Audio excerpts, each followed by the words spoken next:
In the summer of 1518, the streets of Strasbourg were seized by a strange and unsettling phenomenon. Like a contagious fever, hundreds of people were suddenly gripped by an irresistible urge to dance. And dance they did for weeks on end, in a bizarre outbreak that would baffle historians for centuries. Strasbourg in 1518 was a prosperous city in the region of Alsace, nestled along the River Rhine. Life followed its usual rhythms until one fateful day in mid-July when a single woman began dancing erratically in the streets. At first dismissed as an isolated episode, her frenzied movements soon spread like wildfire. Within a week, dozens more had joined her uncontrolled gyrations, flailing their arms and legs in wild, arrhythmic motions without pause. Local officials looked on in bewilderment as the numbers rapidly swelled into the hundreds.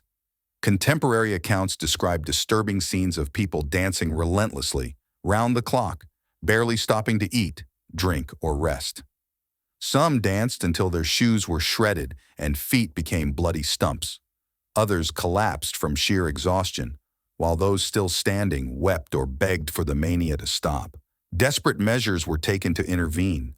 Authorities built outdoor wooden planks and even hired musicians, hoping structured dances would regulate the erratic movements. But the frantic motions only intensified as the possessed dancers whirled in strange contortions. For over 2 agonizing months, the plague raged on, defying all attempts to contain it. Traveling showmen tried to cure the afflicted through harsh, punitive routines. Religious leaders performed exorcisms and ritual blessings with no effect. When the mania finally dissolved in September, the toll was staggering. While precise numbers are uncertain, most accounts agree hundreds had danced feverishly to their deaths from heart attacks, strokes, or sheer bodily exhaustion. The dancing plague stands as one of history's most peculiar and disturbing cases of mass psychogenic illness or nervous hysteria.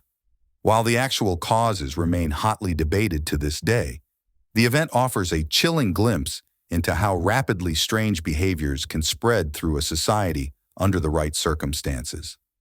Some blame the hardships of famine and a traumatic period of religious oppression for creating mass psychological stress.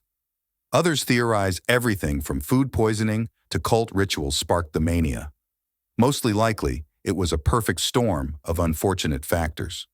Beyond its sheer bizarreness, the dancing plague casts an eerie light on the darker chapters of our collective human history. It exemplifies how quickly fear and irrationality can take hold, especially in times of uncertainty. The chaotic scenes in Strasbourg's streets remind us that even in the modern era, mass delusions and hysterias are not impossible, whether sparked by ideological extremism, conspiracy theories, or other toxic ingredients.